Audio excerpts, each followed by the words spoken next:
On my trips, I needed a better storage solution so I wasn't unloading half my Jeep to get to things.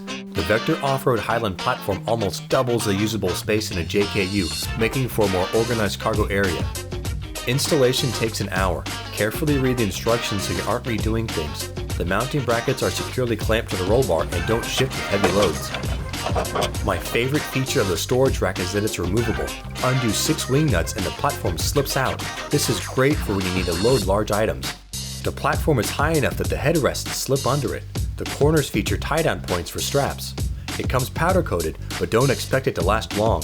After my first trip, the coating was already showing signs of wear. It holds a surprisingly large amount of gear and puts it at a convenient access height.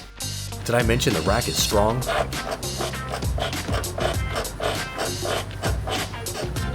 When empty, the rack offers plenty of visibility out the back, even with a 35-inch spare.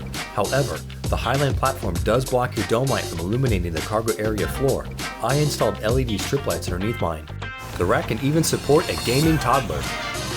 The platform measures 43 inches by 23.5 inches. There's 25 inches of space underneath and 17 inches to the hardtop. It can vary slightly depending on where you attach to the roll bar. Soon, Vector OffRoad is releasing a version with rails. Overall, I'm pleased with the purchase. The Vector OffRoad Highland Platform gives me more options to organize and secure my gear. Thanks for watching. See you on the trail. Please subscribe and rate this video.